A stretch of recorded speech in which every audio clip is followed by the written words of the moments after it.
Bonds ఇచ్చిండ్రని తీసుకున్నారని మీరు చెప్తున్నారు. అధికారికంగా మా దగ్గర సమాచారం లేదు. వాళ్ళ బాండ్స్ అదే కంపెనీ చాలా పేపర్లకు కూడా ఫుల్ పేజ్ ప్రకటనలు ఇచ్చిండ్రు. అది కూడా లంచంలో భాగమని కొన్ని ఆరోపణలు ఉన్నాయి. మీరేమి రాయొద్దు, వార్తలు రాయొద్దు, మీకు వ్యాపార ప్రకటనలు ఇస్తాం, ఆ రూపంలో మీకు కూడా కొంత వాటాలు పంచుతామని ఆ సంస్థ ఇట్లా చేసిందని కొంతమంది సివిల్ సొసైటీ వాళ్ళు వచ్చి మాకు ఫిర్యాదులు చేస్తున్నారు. ఈరోజు కాళేశ్వరంకి సంబంధించి జ్యుడిషియల్ ఎంక్వైరీ చేసినాం, 2 జడ్జిలను అపాయింట్ చేసినాం. ఒకటి విద్యుత్తు, 2 సాగునీటి. అదేవిధంగా ఎన్డీఎస్ఏ కూడా కంప్లీట్గా అథారిటీ ఇచ్చినాం. సాంకేతికపరమైన నిర్మాణంలో జరిగిన లోపాల మీద నివేదిక రావాలని. ఆ నివేదికలు వచ్చిన తర్వాత ప్రభుత్వం తదుపరి చర్యలు తీసుకుంటుంది.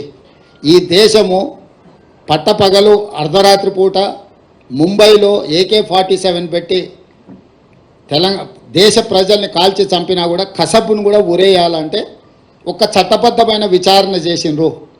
ఈ దేశంలో విచారణ చేయకుండా శిక్షలు విధించే విధానం లేదు. ఎవరైనా అట్లా చేస్తే తప్పిదం అవుతుంది. మేము ఆల్రెడీ ఎవరెవరి మీద ఏం చర్యలు తీసుకుంటున్నాము, ఏం విచారణకు ఆదేశించినాము మీకు వార్తలు వస్తూనే ఉన్నాయి, మీరు చూసే ఉంటారు. ఏదైనా కాంగ్రెస్ పార్టీ మా ప్రభుత్వం కక్షా సాధింపు చర్యలకు పాల్పడదు. అదే సమయంలో అక్రమాలకు పాల్పడిన వాళ్ళని ఎవరిని మినహాయింపు ఇవ్వదు. చట్ట పరిధిలో విచారణ చేసి చర్యలు తీసుకుంటాము.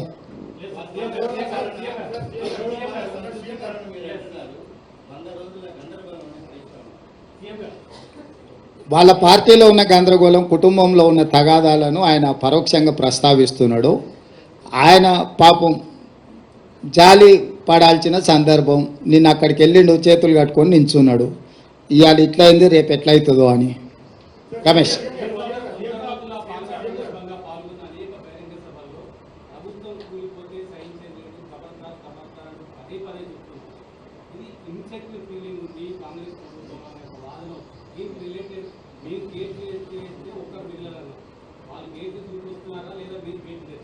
ఇప్పుడు నేను ప్రభుత్వం విషయంలో మొట్టమొదట బీఆర్ఎస్ నాయకులు ఇది 3 నెలలు కూడా మనుగడ సాధించారు, మేము పడగొడతామని బీఆర్ఎస్ వాళ్ళు చెప్పారు. శాసనసభలో ఉన్న కడియం శ్రీహరి గారు లాంటి వాళ్ళు, కేసీఆర్ కూడా అంతర్గత సమావేశాలలో ఈ ప్రభుత్వాన్ని మనుగడ సాగనీయము, పడగొడతామని బీఆర్ఎస్ వాళ్ళు అన్నారు.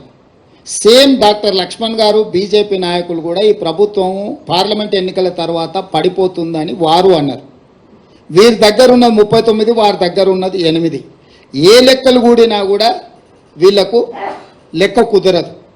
వాళ్ళిద్దరు కలిసి మా ప్రభుత్వం మీద కుట్ర చేస్తే తప్ప వాళ్ళు అనుకుంటున్న కార్యాచరణ అమలు జరగదు. మరి ప్రజలు ఎన్నుకున్న ప్రభుత్వాన్ని పడగొడతామని ప్రతిపక్ష పాత్ర పోషించాల్సిన వాళ్ళు, ప్రజలు ఇచ్చిన తీర్పును గౌరవించాల్సిన వాళ్ళు ఇద్దరు ఒకే రకమైన రాగం ఎత్తుకుంటున్నారు. ఈ ఒకే రకమైన రాగం ఎత్తుకుంటున్నప్పుడు ప్రజలకు వివరించాల్సిన బాధ్యత మాకు లేదా? ఒకవేళ ప్రజలు ఎన్నుకున్న ప్రభుత్వాన్ని పడగొడితే చూస్తూ ఊరుకుంటామా? ఇది సహించేదా? రెండవది, చాలామంది శాసనసభ్యులు నన్ను వచ్చి కలుస్తున్నారు కదా, నియోజకవర్గాల అభివృద్ధి కోసం వచ్చినప్పుడు వాళ్ళతో యథాలాపంగానో పిచ్చాపాటో లేకపోతే పరిస్థితుల మీద మేము చర్చ చేస్తాం కదా, వాళ్ళు కూడా మాట్లాడతారు కదా. వాళ్ళు స్పష్టంగా చెప్తున్నారు, సార్ మా వాళ్ళు కూడా మనము బీజేపీ కలిసిపోతున్నాం, ఎన్నికల తర్వాత మన ప్రభుత్వం వచ్చేస్తుంది, మీరెవ్వరు చింతించకండి, మళ్ళీ మనదే అధికారం అని కొంతమందికి ఆల్రెడీ మంత్రి పదవులు కూడా హామీలు ఇచ్చేస్తున్నారు. వాళ్ళు చెప్తున్నారు అని వీళ్ళకు పైత్యం ముదిరింది సార్.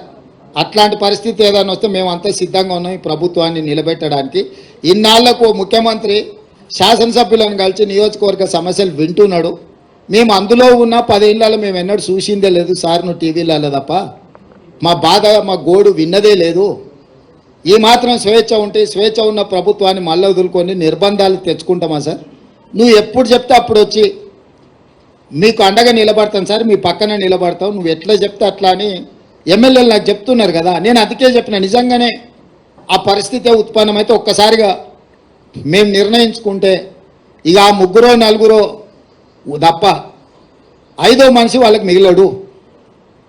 కాబట్టి ఇప్పటికైనా ఇట్లాంటి అతి తెలివితేటలు ఇంకా మానేయాలి.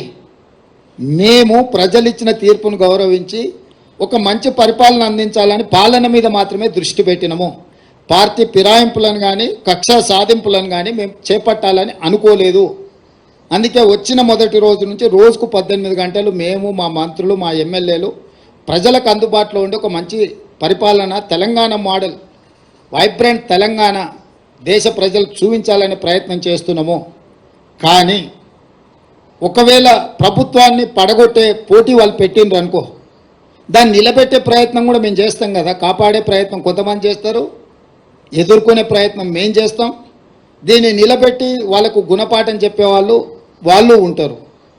సో వాళ్ళు కోరుకుంటే నేను ముందు నుంచి ఎప్పుడు కూడా నేను మీకు చెప్తాను, ఏ దానికైనా నేను సిద్ధం. కాకపోతే మొదట వాళ్ళు కోరుకోవాలి ఏందనేది. నేను ప్రజలు ఇచ్చిన తీర్పును గౌరవించి చిత్తశుద్ధితోని పరిపాలనను ముందుకు తీసుకెళ్తున్నా. నన్ను నా పని చేయనిస్తే ప్రతిపక్షాలుగా మీ పని మీరు చేసుకోవచ్చు.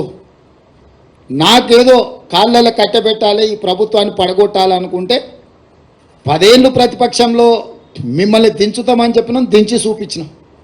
ఇప్పుడు కూడా మీ ద్వారా స్పష్టంగా చెప్తున్నా, పడగొట్టాలన్న ఆలోచన మీరు చేస్తే మీరు నిద్ర లేచే లోపల మీ పక్కన ఎవడూ ఉండరు, మీరు తొడుక్కున్న బట్టలు కూడా ఉండవు. లేదు చూసుకుంటే ఎమ్మెల్యేల సంగతి చాలా దూరము.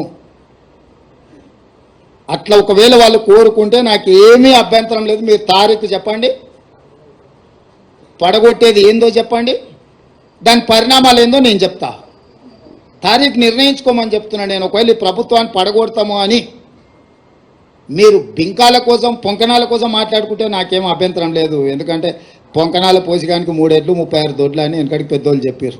పొంకనాల కోసం అయితే నాకు అభ్యంతరం ఏం లేదు.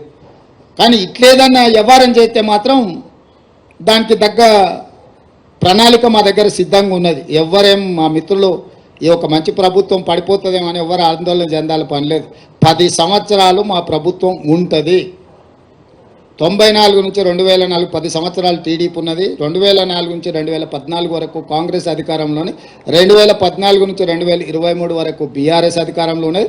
2023 నుంచి 2034 వరకు 10.5 సంవత్సరాలు మేము అధికారంలో ఉంటాము.